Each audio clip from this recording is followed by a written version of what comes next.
मेरे आगे उन्हें अस्सलाम वालेकुम नाज़रीन। प्रोग्राम पाकिस्तान सुपर लीग जे 8 एडिशन के हवाले से अपडेट करण वालो जो सिलसिलो है वो KTN न्यूज़ ते जारी है। अज थींदड़ मैच ऐं जेकी गुज़िर रात मैच थी उन हवाले से असां ॻाल्हि ॿोल कंदासीं। प्रोग्राम में ओवरऑल जी परफॉर्मेंस रही रांदीगरनि जी, पॉइंट्स टेबल ते कहिड़ी टीम अॻिते आहे, कहिड़ी टीम खे अञा अॻिते महिनत करणी आहे, उन समूरनि मामलनि ते ॻाल्हाइण लाइ असांखे स्टूडियो में जंहिं शख़्सियत जॉइन कयो आहे। पूरी ट्रांसमिशन में तव्हां ॾिसंदा हूंदो सलेमान ख़ान साहब असां सां गॾु आहे, सीनियर स्पोर्ट्स जर्नलिस्ट ऐं तज़िया निगार। ऐं ॻाल्हि ॿोल जी शुरुआत भी साईं सां कयूं था। Sir thank you so much again, आपने अपना कीमती टाइम दिया। डिस्कस कर रहे थे कल का मैच। आपका भी शुक्रिया। आपने कहा था कि आपकी फेवरेट जो टीम थी वो थी आपकी कोयटा ग्लेडिएटर। मैंने कहा था मैं लाहौर कलंदर की टीम को सपोर्ट कर रहा हूँ। मैंने कहा था कि थोड़ा सा जो अपना झुकाव है वो आपकी तरफ कर दूं। बाद में किया था, लेकिन टू दी पॉइंट आते हैं, बात करते हैं। टॉस जीत के पहले फील्डिंग करने का फैसला कोयटा का, इससे तो एक मैसेज जाता है कि आप चेस करने की एबिलिटी ज़्यादा रखते हैं। लेकिन ओवरऑल अगर कोयटा की हम परफॉर्मेंस देखते हैं तो थ्रू आउट PSL में इतनी एक्स्ट्राऑर्डिनरी नहीं रही, जस्ट बिकॉज ऑफ सरफराज। मैंने जहाँ तक देखा है कि बैटिंग में शफलिंग करना, प्लेयर्स को प्रॉपर तरीके से यूज़ ना करना, खुद को प्रॉपर अंदाज से एज अ कैप्टन लीड ना करना, सारी चीज़ें मेरे नज़रों से गुजर रही थी। आप एग्री करते हैं कि सरफराज इस मैच में भी आउट ऑफ कलर रहे और जिस तरह से टॉस जीत के फील्डिंग की तो उसमें पहले तो वो सही साबित हो रहे थे। 50 के स्कोर पे 7 प्लेयर्स आउट करना, लाहौर कलंदर्स के जो इनफॉर्म सारे प्लेयर थे, सारी टीमें थी, 7 प्लेयर आउट करने के बाद कोयटा को क्या हो गया? 7 आउट करने के बाद कोयटा जो है ना ओवर कॉन्फिडेंस हो गया। सही है। उनको चाहिए था कि जिस पेस से वो उन्होंने लाहौर कलंदर को दीवार पर लगा रखा था उसी पेस से वो उसको लेकर चलते। वो समझ रहे थे कि शायद आने वाले बैट्समैन अपनी गलती से आउट होंगे, लेकिन जो आने वाले बैट्समैन थे वो मेंटली बड़े स्ट्रॉन्ग थे। लेकिन उनकी परफॉर्मेंस और उनका एक्सपीरियंस इतना ज़्यादा नहीं था। लेकिन जो शुरू में 7 प्लेयर्स आउट कर गए आपने 50 पे, वो तो सारे बेहतरीन प्लेयर थे, तो फिर वो कहाँ पे उन्होंने मिस्टेक की जो आउट हुए? देखिए कुछ रन आउट हुए हैं। हाँ, रन आउट हुए, 3 रन आउट हुए। आप एडवांटेज तो आप दोगे ना। अगर एक वक्त देखा जाए वो तो लाहौर कलंदर के चेहरों पर नजर आ रहा था कि शायद वो 100 भी ना कर सके। एग्जैक्टली, बिल्कुल, है ना। लेकिन राशिद खान और रजा की शराकत और फिर इनका आपस में एक दूसरे से गुफ्तगू करना और एक दूसरे से ये कहना यार हमने आखिर तक चलना है, विकेट नहीं देनी। सही। जब आपको अपने साथी पर एतमाद होता है तो फिर आप खुलकर खेलते हैं। सर डिसएडवांटेज नहीं समझते हैं जेसन रॉय का और मोहम्मद हसनैन का अनफिट होना कोयटा के लिए? ये भी डिसअपॉइंटमेंट थी। ये तो उनके हाथ में नहीं है ना। जो चीज़ें उनके हाथ में उस पर करना चाहिए, उनके हाथ में थे सही फैसले करना, वो उन्होंने नहीं किया। ठीक है, ठीक है ना। और किसी भी एंगल से नहीं लग रहा था कि यार ये PSL खेल रहे हैं। ऐसा लग रहा है कि इन्हें PSL खिलवाया जा रहा है। ठीक है। एक होती है अपनी परफॉर्मेंस और एक होती है कि नहीं भाई आपने करना इसी तरीके से। इवन सरफराज की बैटिंग की अगर हम ऐसी बात करें तो रन्स ठीक है बन रहे हैं या नहीं बन रहे हैं, आप कम से कम अपनी बॉडी लैंग्वेज से तो शो करें ना। सही। आप रन आउट होते होते रह गए। अगर आपके अंदर इतनी काबिलियत और सलाहियत नहीं है, आपका नाम बड़ा है, आपसे परफॉर्मेंस नहीं हो रही है, ज़रूरी नहीं कि हर दिन आपका हो, लेकिन ये फैसला तो आप कर सकते हैं ना यार मैं बैठ रहा हूँ, मैं नहीं खेल रहा हूँ, मेरी जगह किसी और को मौका मिले। तो इसका मतलब है आपने अपने साथ भी ज्यादती की है और कोयटा ग्लेडिएटर के साथ भी आपने ज्यादती की है। ज्यादती की तो बात फिर वही आती है कि जैसे हम शुरू में कह रहे हैं कि सरफराज को फ्री हैंड नहीं मिला हुआ, टीम मैनेजमेंट की इन्वॉल्वमेंट है या हेड कोच की इन्वॉल्वमेंट है, तो बात फिर घूम फिर के वहीं आती है कि वाकई आप एग्री करते हैं कि सरफराज को फ्री हैंड नहीं मिला तभी उसको डिसीजन करने में दिक्कत हो रही है, या अपनी पसंद के प्लेयर्स खिलाने की वजह से वो उनको शिकस्त हो रही है? उसके जुबान पे ताला तो नहीं लगाया हुआ किसी ने, या हाथ पांव तो नहीं बांधे हुए हैं, बोले जिसने किया है बोले। लेकिन वो सेंट्रल कॉन्ट्रैक्ट भी साइन किया होता है, सारी सेंट्रल कॉन्ट्रैक्ट सिर्फ एक तरफा नहीं होता है ना, हर एक की इज्जत नफ्स होती है। सरफराज की भी एक इज्जत है, सरफराज भी पाकिस्तान का एक बहुत बड़ा नाम है, कोई छोटा नाम नहीं है, बहुत बड़ा नाम है, नो डाउट।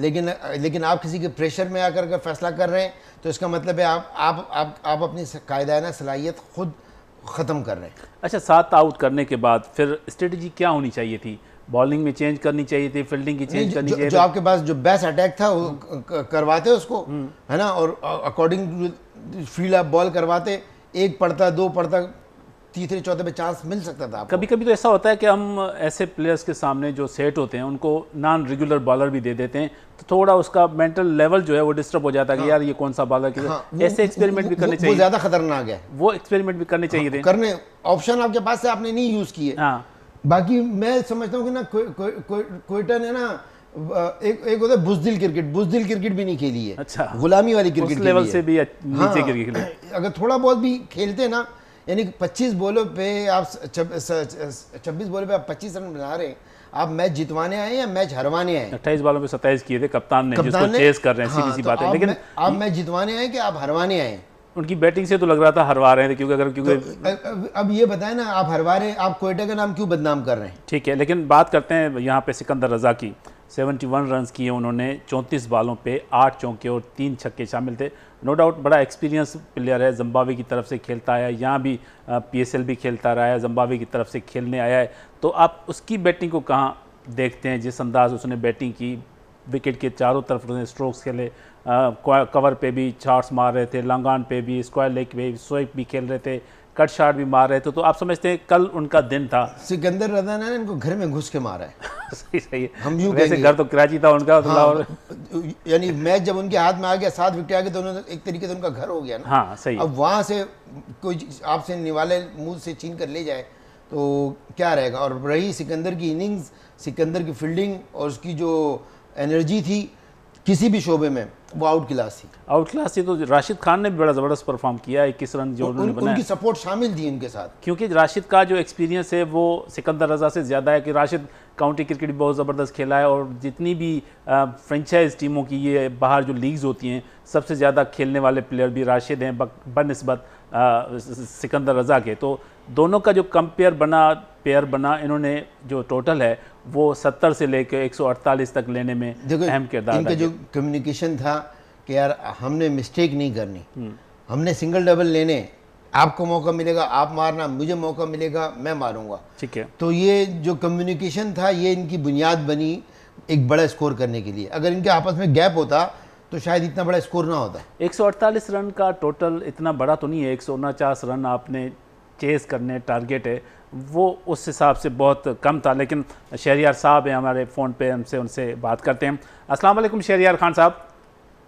वालेकुम अस्सलाम। अस्सलाम वालेकुम शहरियार खान साहब।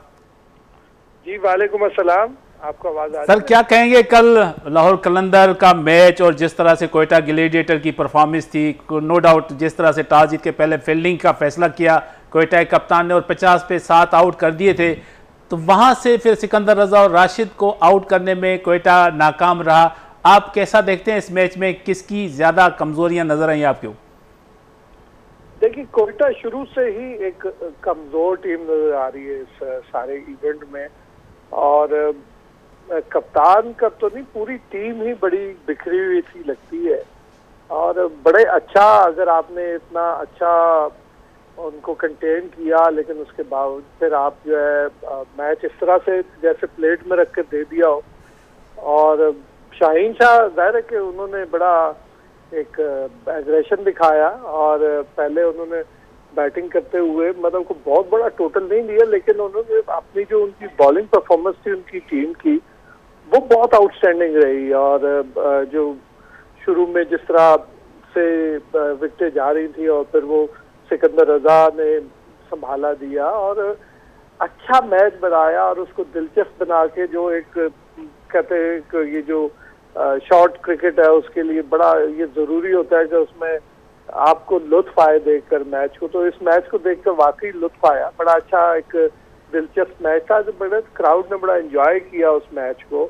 लेकिन कोयटा के हवाले से ये है कि कोयटा को शायद अब कोई सोचना होगा कि किस तरह से, मुझे नहीं लगता कि उधर कोई वीडियो एनालिसिस का भी कोई सिस्टम है, उधर कोई मोइन खान जैसे लोग बैठे हों डक में और जो है कुछ कर ना पा रहे हो, उनको मशवरा ना देते हो, उनको बताते ना हो कि क्या क्या करना है कप्तान ने। कप्तान जो है एक चौका लगता है तो कप्तान जो है वो परेशान हो जाते हैं, भागते हैं बॉलर की जानब जाकर और उससे लड़ना शुरू कर देते हैं। ये इस तरह से क्रिकेट जो है ना वो बड़ी मुश्किल हो जाती है। क्रिकेट जो है नर्व्स की गेम है, आपको स्ट्रांग रहना पड़ता है, फैसले मुख्तलिफ करने पड़ते हैं।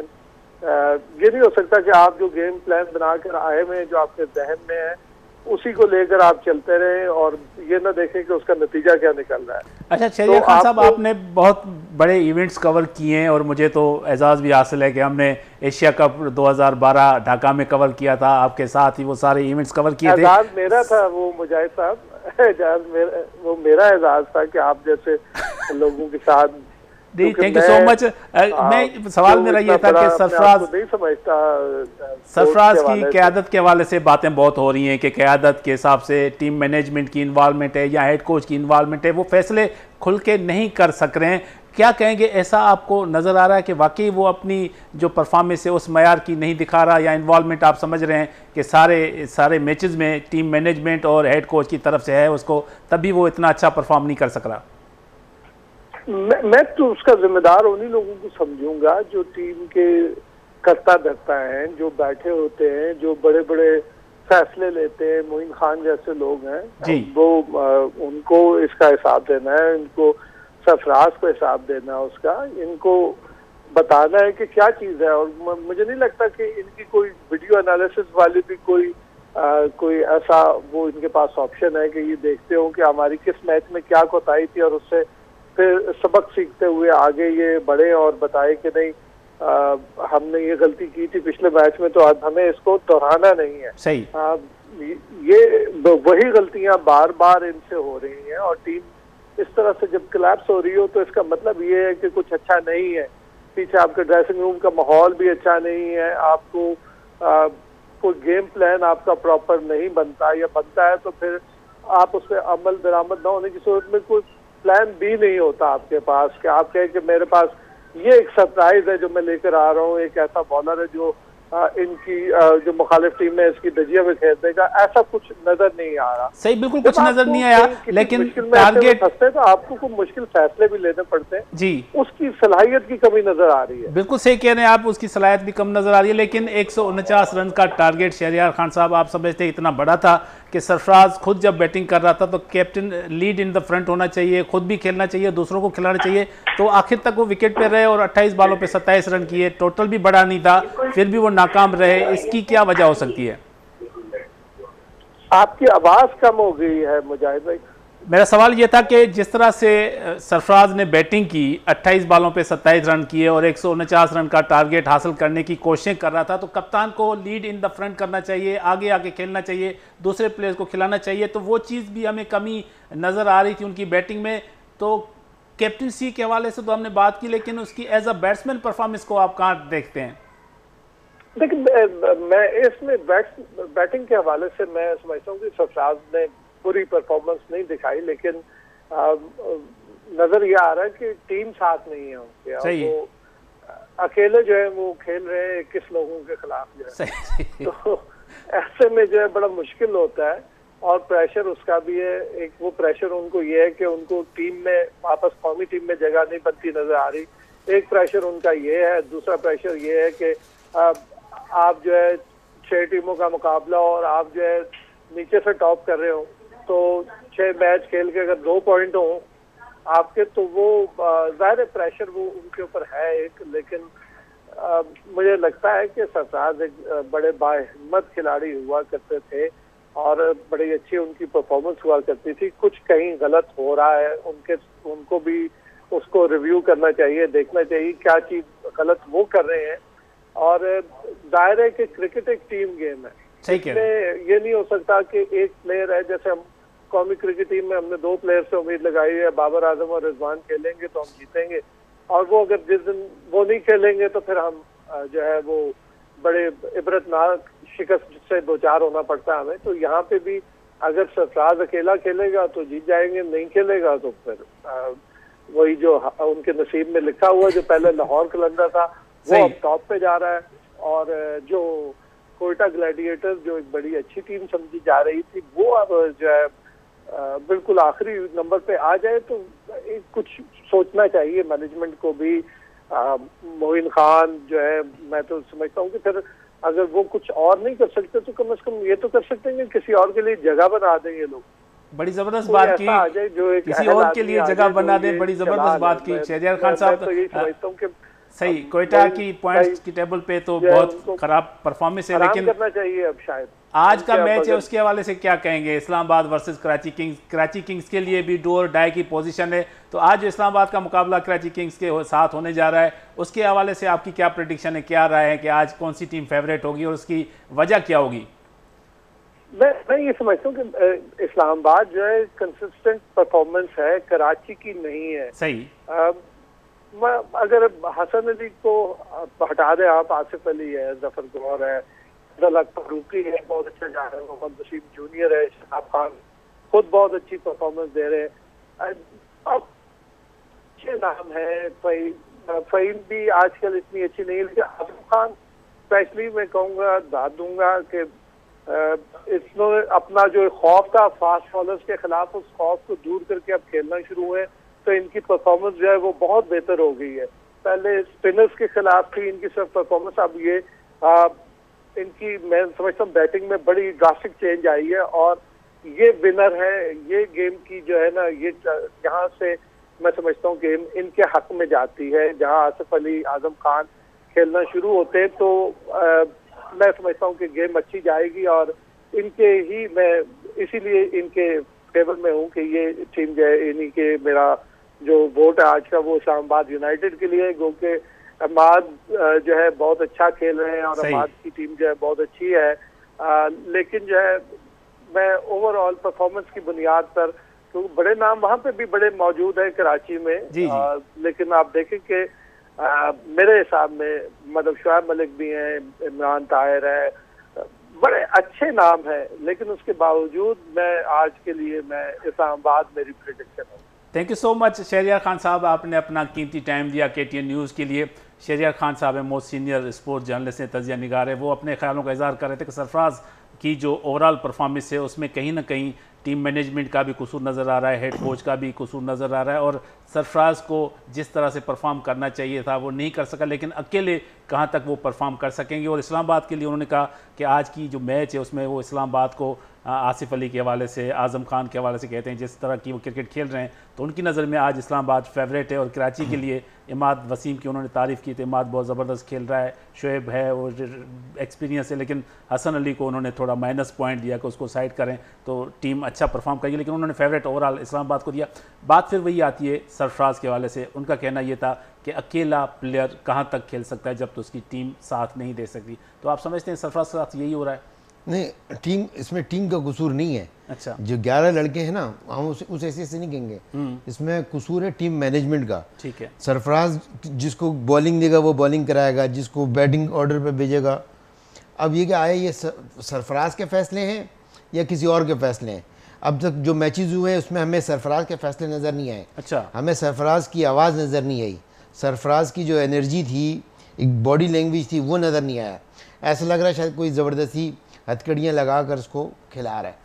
तो मैं समझता हूँ सरफराज जो है ना बेबस था, बेबस। अच्छा बेबस है, लेकिन बैटिंग के हवाले से हम बात कर रहे हैं कि जो टारगेट चेस करने को मिला शुरू के 4-5 ओवर में, तो ये भी 50 तक चले गए। अच्छा, ओपनर ने अच्छा खेला, बड़ा अच्छा खेला, स्टार्ट भी बड़ा ज़बरदस्त मिला। फिर उसके बाद ये लोग क्यों इतना रिलैक्स हो गए कि आप वो टोटल चेस नहीं कर सके? पर विकेटें गिरती गई, किसी ने ये नहीं सोचा कि यार चलो यहाँ से हम स्कोर करें। हर एक अपनी मनमानी करता रहा। क्रेडिट लाहौर कलंदर को भी जाएगा। हारिस रऊफ की शानदार बॉलिंग है जिसने 3 विकेटें ली, तो हारिस रऊफ बड़ा एनर्जेटिक होकर नजर आ रहा था। बिल्कुल, और उनको खेलने नहीं दिया। वो खेलना, शॉट्स मारना चाह भी रहे थे तो उनके बैट पर बॉल नहीं आ रही थी। राशिद खान ने भी बड़े ज़बरदस्त 2 आउट किए। तो ओवरऑल बैटिंग में देखते हैं तो राशिद खान और सिकंदर रज़ा ने परफॉर्म किया। फिर बॉलिंग पे भी आ जाएँ तो वहाँ पे हमें हारिस रऊफ और राशिद खान नज़र आ रहे। लेकिन ओवरऑल छोटे टोटल पे जिस तरह से लाहौर कलंदर ने परफॉर्म किया, इसमें कोई शक नहीं है कि उन्होंने बड़ा ज़बरदस्त परफॉर्म किया। चाहे बैटिंग हो, बैटिंग के शुरू के जो 7 आउट हो गए, उसके बाद उन्होंने जो बैटिंग कमबैक की वो तारीफ़ के लायक है। फिर उसके बाद फील्डिंग में जिस तरह से उन्होंने फील्डिंग का मुजाहरा किया, कोयटा ग्लैडिएटर ने भी अच्छी फील्डिंग का मुजाहरा किया था, लेकिन लाहौर ने तीनों शोबों में कोयटा ग्लैडिएटर को नॉकआउट कर दिया। तो अब कोयटा ग्लैडिएटर के जो पॉइंट्स हैं वो 6 मैचेस में से 1 जीते हैं, 5 हारे हैं, 2 पॉइंट है, तो अभी नीचे हैं। लेकिन आज जो मैच हो रहा है कराची किंग्स और इस्लामाबाद यूनाइटेड की टीमों के बीच में होने जा रहा है। इस्लामाबाद की अगर हम परफॉर्मेंस की बात करें, 6 मैचेस में से 3 जीते हैं, 3 हारे हैं, 6 पॉइंट्स हैं। कराची किंग्स 7 मैचेस में से 2 जीते हैं, 5 हारे हैं, तो उनके 4 पॉइंट। तो आज कराची के लिए डू और डाई की पोजीशन, अगर आज का मैच वो हारते हैं तो फिर वो क्वालिफाइंग राउंड मैचेस जो होते हैं प्लेऑफ का, उसके लिए उनका पहुंचना नामुमकिन हो जाएगा। तो कितना प्रेशर होगा कराची किंग्स पे और कितना रिलैक्स होगा इस्लामाबाद? नहीं, इस्लामाबाद रिलैक्स नहीं होगा। अच्छा। इस्लामाबाद, क्योंकि जब तक 10-10 पॉइंट किसी भी टीम के नहीं होंगे उस वक्त तक रिलैक्स होने की गुंजाइश नहीं है। अभी दूसरी तो लेग ये कह सकते हैं कराची के ऊपर टेंशन होगा। टेंशन तो है उसके ऊपर। अब उसको चाहिए कि जो अपने जो बेस्ट हथियार हैं उसको यूटिलाइज करें, उसको लेकर आए। और इस्लामाबाद यूनाइटेड को जो है ना जहाँ मौका मिले उसको वहाँ घेरे, फिर तो कामयाबी मिल सकती है। और मैच जो है ना बीच में ख़त्म करने की कोशिश करे, आखिर में ना ले जाए। और हमेशा से इन्होंने जो है ना दूसरी बैटिंग की है, कोशिश करे पहली बैटिंग करे। अब ठीक है आप ये कराची को सजेस्ट करें। हाँ, क्योंकि आप ठीक है, आप आपकी ताकत है, आपकी स्ट्रेंथ है कि आप सेकंड बैटिंग पर आप करके जीत जाते हैं, लेकिन हम जितने भी मैचेस देखें आपको उसमें शिकस्त हुई है। ठीक है, तो ज़रूरी नहीं जो आपका प्लान है आप उसी को लकीर के फ़कीर ना बने, कभी कभी चेंज भी कर लें आप। अच्छा, पहला जो मैच ये खेले हैं यहाँ पे 16 फरवरी को दोनों टीमों के बीच में नेशनल स्टेडियम में मैच हुआ था, वहाँ पे कराची किंग्स ने 177 रन किए थे और वो स्कोर टारगेट जो है 6 विकेटों पे इस्लामाबाद ने चेस कर लिया था, जिसमें कॉलिन मिनरो ने 58 किए थे, आज़म खान ने 44 किए थे, आपको मैच याद होगा। तो उस बिहाफ पे अगर हम देखते हैं तो अगर कोयटा पहले बैटिंग करता है तो फिर इस्लामाबाद को एज नहीं होगा चेस करने कराची देखें, हम ओवरऑल मैचेस की बात कर रहे हैं, मैच के हिसाब से कह रहा हूँ। हाँ, मैच के हिसाब से। अब मेरी राय ये कि कराची पहले बैटिंग करे और फिर बॉलिंग के जरिए उनके ऊपर प्रेशर डाले। ठीक है, हाँ। तो लेकिन आप एक्सपेक्टेड स्कोर कितना समझते हैं कि उनके पास होना चाहिए? क्योंकि इस्लामाबाद की आसिफ की बात कर लें, आजम की बात कर लें, 200 भी चेस करना, अगर ये दोनों प्लेयर खड़े हो जाते हैं तो 200 ऐसे लगता है जैसे 100 रन से। देखिए ये लगता है ना, जब लगेंगे फिर देखेंगे। चलिए, रियाजुद्दीन साहब है हमारे साथ टेलीफोन लाइन पे। अस्सलाम वालेकुम रियाजुद्दीन साहब। हेलो, अस्सलाम वालेकुम रियाजुद्दीन साहब। वालेकुम सलाम sir, thank you so much, आपने अगेन अपना कीमती टाइम दिया। सर, कोयटा की टीम से बड़ी उम्मीदें हमने लगा रखी थी और कोयटा उस मयार की परफॉर्मेंस का मुजाहरा नहीं कर सक रहा। कहाँ पे कोताहियाँ हो रही हैं, कहाँ पे कमज़ोरियाँ हो रही हैं? सरफराज से हो रही हैं, टीम मैनेजमेंट से हो रही हैं, प्लेयर से हो रही हैं? कसूरवार किसको समझते हैं कि 149 रन का टारगेट भी आप चेस नहीं कर सकते हैं? 70 पे 50 पे 7 आउट करने के बाद भी आप उनको 148 करने देते हैं। क्यों कोयटा इतना नाकाम क्यों हो रहा है? थैंक यू वेरी मच मुजाहिद भाई। मुझे तो लगता ही है कि एक तो कोयटा ग्लैडिएटर्स का जो कॉम्बिनेशन है वो सही नहीं बन सका। अच्छा। और गलतियां जो है वो हर मतलब शोबे में हो रही हैं। जो उनके टीम ऑफिशियल्स हैं, बेंच ऑफिशियल्स जो इधर पे बैठे हैं, उनकी भी गलतियां हैं, कप्तान की गलतियां हैं, फिर खिलाड़ियों की जो इंडिविजुअल रिस्पॉन्सिबिलिटी होनी चाहिए, जो वक्त और हालात जिस तेजी से चेंज होते हैं T20 क्रिकेट में, मेरे ख्याल से उस तरह से वो उसको मैनेज नहीं कर पा रहे हैं। और आपने बिल्कुल सही कहा कि जनाब इतने कम रन से जब इतनी 7 या 8 विकेटें गिर गई थी और उसके बाद फिर जो है 148 रन का मतलब ये कि कलंदर ने मतलब अच्छे रन बनाए उन्होंने, तो उसको तो जो उन्होंने एक मोमेंटम था जो उन्होंने विकेटें इतनी आसानी से ले ली थी 7-8 विकेटें, तो उसी टेम्पो को और उसी दबाव को इनको बरकरार रखना चाहिए था। देखें, असल जो टीम का खेल होता है उसका हुस्न ये होता है कि अगर आप सामने वाली टीम को कम रन पर काबू कर लेते हैं, उसकी 6-7 विकेटें निकाल देते हैं, तो फिर आप उसको वो जो दबाव होता है उसको बरकरार रखना जो है वो असल इम्तिहान होता है और वही मतलब एक्सपर्टीज होती है।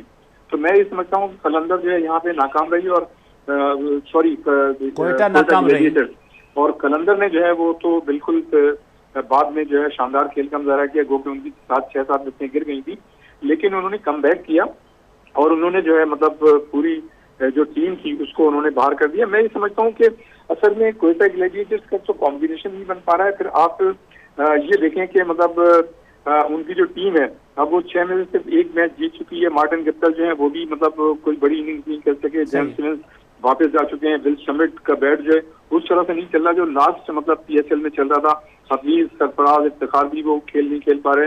इफ्तिखार ने बांग्लादेश में बड़ा अच्छा खेला था लेकिन नहीं खेल पा रहे। फिर नसीम शाह और हसनैन की परफॉर्मेंस भी उस तरह की नहीं है जो मैचेस हुए हैं गुज़श्ता जैसे कि होनी चाहिए, और नवाज इफ्तिखार भी नहीं चल रहे हैं। तो मैं ये समझता हूँ कि ये मुजाहिद भाई कॉम्बिनेशन का मसला है और इंडिविजुअल रिस्पॉन्सिबिलिटी का मसला है, और अब तो उनके पास खोने के लिए कुछ भी नहीं है कोयटा ग्लैडिएटर्स के पास। इसलिए कि देखिए टोटल 18 मैचेस हो गए, तमाम टीमों ने टोटल मिलकर सबने 18 मैचेस खेले हैं। तो अब जो है कोयटा ग्लैडिएटर्स के पास वो चांस नहीं है जो कि मतलब उनको होना चाहिए था। और अब उनका जो है देखें कोई भी चीज क्रिकेट में T20 क्रिकेट में नामुमकिन नहीं है, लेकिन मैं समझता हूँ कि बहुत मुश्किल होगा कोयटा ग्लैडिएटर्स के लिए भी, और खासतौर से एक और बात कहूँगा कराची किंग्स के लिए भी जो इतने मैचेस हार गए हैं। और क्रिकेट में हर चीज हर वक्त हो सकती है, हो सकता है दूसरी टीमें मैचेस जो है हारना शुरू कर दें और कोयटा और कराची जीतना शुरू करते हैं, यही एक चांस है। बिल्कुल, ये इम्कान तो हो सकता है क्रिकेट में, कभी भी 2020 क्रिकेट में तो हम कुछ भी नहीं कह सकते, लेकिन ओवरऑल अगर हम परफॉर्मेंस की बात करें, एक तो जैसन रॉय चले गए बांग्लादेश नेशनल ड्यूटी पे, हसनैन अनफिट था, एक तो उसका डिसएडवांटेज आप समझते हैं कोयटा ग्लैडिएटर को पहुंचा होगा, लेकिन दूसरी तरफ सरफराज की बैटिंग पे आप क्या कहेंगे कि एक तो 149 रन टारगेट चेस करने जा रहे हैं और 28 बॉलों पे 27 रन कर रहे हैं, विकेट पे खुद खेल रहे हैं, खुद ही खड़े हैं और कोई ऐसे एग्रीशन नज़र नहीं आ रहा कि आप इसको टोटल को टारगेट को चेस करने जा रहे हैं। तो पहले तो ये बताएं कि इन दोनों प्लेयर के ना होने की वजह से कोयटा पे प्रेशर पड़ा, और दूसरा कप्तान की बैटिंग को कहाँ एनालाइज करते हैं कि किस तरह की बैटिंग करनी चाहिए तो उनको। भाई मुजाहिद भाई, आपने बिल्कुल सही पॉइंट आउट किया कि दो प्लेयर्स के ना होने से फर्क तो पड़ता है। देखें, जो खिलाड़ी आपके साथ पहले से खेलते आ रहे हैं, जिनके साथ आपका माइंड मेकअप होता है, मेंटली आप उनके साथ कंफर्ट महसूस करते हैं, अगर वो दो खिलाड़ी ना हो तो उससे फर्क पड़ता है।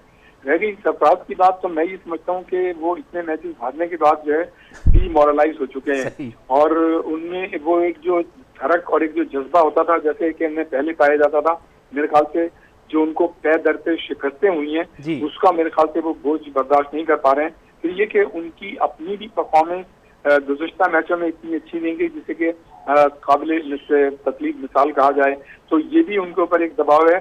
और यकीनन उनके ऊपर एक दबाव ये भी होगा कि गुज़श्ता साल की उनकी परफॉर्मेंस जो थी वो अच्छी नहीं थी, और इस मतलब है कि मुसलसल PSL के जो ये मैचेस हुए हैं उसमें भी उनको मुसलसल नाकामी हो रही है। देखें ना, 6 मैचेस हो गए और आप सिर्फ 1 मैच जीते हैं, और आपका जो रन रेट है वो -1.768 है गालबन। तो मतलब ये तो रन रेट जो है बहुत ही मतलब कम है, और इस तरह से अगर वो आगे मैचेस जीत भी जाएंगे तो उनको बहुत ही बड़ी मतलब विक्ट्री लेनी पड़ेगी, ज्यादा विकेटों से ज्यादा रन से जीतना पड़ेगा, तब कहीं वो जाके मतलब ये कि वापस आ सकते हैं। मुझे नहीं लगता कि कराची और या कोयटा की टीम जो है वो फाइनल 4 में हो। वैसे तो देखें, T20 जैसा मैंने पहले कहा और आपने भी कहा कि किसी भी वक्त कोई भी टीम जीतना शुरू कर दे और कोई टीम हारना शुरू कर दे, लेकिन मैच के दौरान, T20 मैचेस के दौरान सिचुएशन इतनी जल्दी से चेंज होती है कि उसको मैनेज करना जो है वो मतलब एक एक्सपर्टीज होती है, कप्तान की भी होती है, इंडिविजुअल रिस्पॉन्सिबिलिटी खिलाड़ियों की भी होती है, और जो बेंच ऑफिसर्स हैं उनकी भी होती है। लेकिन मैं ये समझता हूँ कि मसला जो है कहीं आगे निकल गया है। अब जब भी मतलब ये अपनी टीमें बनाए PSL से पहले, तो इनको जो है 4 बैट्समैन और 4 बॉलर्स को पहले तयन कर लेना चाहिए कि हमारे टॉप कौन होंगे, और फिर उनको लेने की कोशिश करनी चाहिए। तो मैं ये समझता हूँ कि जब तक कॉम्बिनेशन इनका अच्छा नहीं बनेगा, उस वक्त तक जो है ये टीमें जो है मुश्किलात का शिकार रहेंगी। लेकिन आप इसमें दाद देंगे लाहौर कलंदर को, मुल्तान को, पेशावर को, इस्लामाबाद यूनाइटेड को। सर, मैं आपकी बात से एग्री करता हूं। एक तरफ तो कोयटा की आपने बात की कि जिस तरह से कॉम्बिनेशन बनना चाहिए वो नहीं बनना चाहिए, आगे वाले इवेंट्स में उनको बनना चाहिए।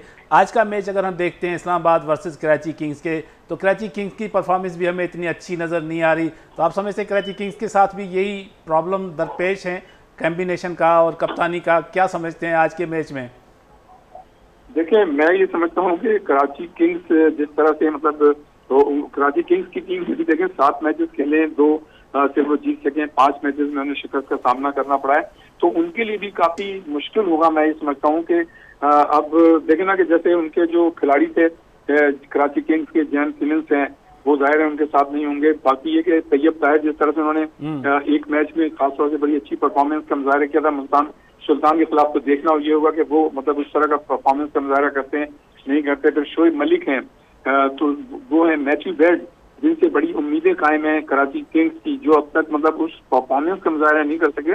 वो कि मुल्तान के खिलाफ उन्होंने जरूर 46 गेंदों पे गालबन 46 रन बनाए थे। तो उनके जो मतलब की प्लेयर्स हैं वो मतलब उस तरह की परफॉर्मेंस का मुजाहरा नहीं कर रहे हैं। बैन कटिंग को ले लें आप, और मैं ये समझता हूँ कि इनकी जिस तरह से कराची किंग्स की जानिब से आमिर ने 4 विकेटें ली थी, तो उन्होंने वो याद ताज़ा कर दी थी जब 2017 में ओवल के ग्राउंड पे फाइनल हुआ था पाकिस्तान और भारत के दरमियान, और उनका ये कि स्पेल बड़ा तबाकुम था जिसने भारत को शिकस्त मजबूर किया। इत्तेफाक से मैं भी वहाँ मौजूद था, तो वो मैंने मतलब मैच देखा था। तो उसके बाद जो है ऑन एंड ऑफ उन्होंने एक अच्छी परफॉर्मेंस दी है, लेकिन गुज़िश्ता जो मैच था उसमें आमिर की परफॉर्मेंस बहुत अच्छी थी। लेकिन जरूरी नहीं है कि आज के मैच में भी वो उसी तरह की परफॉर्मेंस थे, लेकिन होना ये चाहिए कि अगर एक मैच में कोई मतलब एक खिलाड़ी नहीं चल रहा है तो दूसरा खिलाड़ी जो है वो रिस्पॉन्सिबिलिटी ले अपने ऊपर, मतलब उसको बोझ को बर्दाश्त करे और अच्छी परफॉर्मेंस हो, चाहे वो बैटर हो, बॉलर हो या फील्डर हो। Thank you so much Riyazuddin साहब, आपने अपना कीमती टाइम दिया KTN न्यूज़ के लिए। रियाजुद्दीन साहब भी वही बात कर रहे थे कि एक प्लेयर अगर नहीं चल रहा तो दूसरे प्लेयर को रिस्पांसिबिलिटी लेनी चाहिए, अपने लिए नहीं खेलना चाहिए, टीम के लिए खेलना चाहिए। बात फिर भी वो इन्होंने सरफराज के हवाले से कि जिस तरह की सरफराज की परफॉर्मेंस से एक्सपेक्टेशन थी वो उस मयार की परफॉर्मेंस का मुजाहरा नहीं कर सक रहे, लेकिन आने वाले इवेंट्स के लिए इनको डिसाइड करना चाहिए टीम कॉम्बिनेशन का कि हमने 4 बैट्समैन रखने, 4 बॉलर कौन से रखने, वो कॉम्बिनेशन बनाए। तो आप समझते हैं कि इस दफ़ा इन्होंने कॉम्बिनेशन नहीं बनाया होगा या ऐसी कोई प्लानिंग नहीं की होगी? नहीं, प्लानिंग की होगी, लेकिन अब जो फैसले हैं ना वो उसमें यानी हर शख्स कहता है कि भाई मेरा फैसला माना जाए। ठीक है, वो फैसला हो जिसमें टीम को फ़ायदा हो, वो फैसला हो जिसमें सब शामिल हो। ज़ाहिर है कप्तान भी बैठ रहा है, टीम भी बैठ रही है, ऐसा तो नहीं कि मैच हार गए बात ही नहीं होगी, नहीं बात होगी। सही। अब ये कि किसकी बात को कितनी अहमियत दी जाती है, किसकी बात को कितना इग्नोर किया जाता है, वो तो जो कोयटा की जो टीम है वही बताएगी। ये तो कोयटा का मामला होगा। कराची की बात कर लेते हैं हम। 7 मैचेस में से 2 जीते हैं, 5 हारे हैं, 4 पॉइंट है। आज का मैच अगर हार जाते हैं तो अगले मैचेस अगर जीत जाते हैं तो वो क्वालिफाई नहीं कर सकेंगे प्ले ऑफ के मरहले के लिए। लेकिन अब समझते हैं कि डू और डाई की पोजीशन है, तीनों मैच रहते हैं, तीनों जीतने पड़ेंगे, तब जाके 10 पॉइंट होंगे। फिर दूसरी टीमों के भी हमने पॉइंट्स देखने, दूसरी टीमें भी अगर हारती हैं 10 पॉइंट्स के साथ, फिर एवरेज पे बात आती है। तो एवरेज तो कोयटा और कराची की इतनी अच्छी नहीं है, तो कितना ज़्यादा प्रेशर होगा कराची पे। पहला सवाल मैंने ये किया था, लेकिन पॉइंट्स टेबल पे भी नीचे हैं, एवरेज भी उनकी नीचे है, तो किस तरह से कम बैक करना है? कि अगर ये तीनों मैचेस जीतते हैं तो फिर कुछ ना कुछ शक्ल नजर आ, बड़े मार्जिन से जीते हैं। हाँ, पॉइंट्स टेबल पे भी, लेकिन नजर आ सकती कि ये आगे के लिए अहल होंगे। ठीक है, अहल होंगे, लेकिन बात करते हैं फिर वही टॉस जीत के फिर कराची किंग्स को बैटिंग करनी है या इस्लामाबाद ने करनी है, किस टीम को टॉस? कराची किंग्स को चाहिए क्या अब जो है ना उसको खिलाए, शर्जील को खिलाए, जो इनका जो बैट्समैन जो बैटर था बीच में यंग, कौन सा के बात करें, ये नहीं जो हैदर अली को खिलाना चाहिए, उसको खिलाए, अपनी बैटिंग लाइनअप जो है वो मजबूत करे और अटैकिंग क्रिकेट खेले। आखिरी सवाल फिर मेरा वही, जिस तरह से मैं आपसे पूछता हूँ कि आज के मैच में आपकी फेवरेट कौन सी होगी? इस्लामाबाद यूनाइटेड? मैं आपसे इख्तिलाफ करूँगा। आप अपनी टीम बता दें, फिर दूसरी टीम मेरी। अच्छा, मैं आज जाऊँगा इस्लामाबाद यूनाइटेड, मैं कराची किंग्स से। Thank you so much Suleman sahab, आपने अपना कीमती टाइम दिया। नाज़रीन, तव्हां असांजे अॼु जे हिन स्पेशल एडिशन में जेको पाकिस्तान सुपर लीग जे हवाले सां अपडेट करण वारो सिलसिलो आहे, उन जे हवाले सां प्रोग्राम ॾिठो ऐं उमेद आहे तव्हांखे असांजे तज़िया निगारनि जी ॻाल्हियूं ॾाढो इंजॉय कयो हूंदो ऐं तव्हांखे इन्फॉर्मेशन मिली हूंदी। असांजी कोशिशि इहा हूंदी आहे त तव्हांखे मुकमल तरह सां हर मैच जे हवाले सां, ईंदड़ मैच जे हवाले सां अपडेट करण वारो जेको सिलसिलो आहे उहो KT न्यूज़ जे प्लेटफॉर्म तां ॾींदा रहूं। ईंदड़ प्रोग्राम ताईं ॾींदो आहे पंहिंजे मेज़बान मुजाहिद सोलंगी खे इजाज़त। अल्लाह वाही।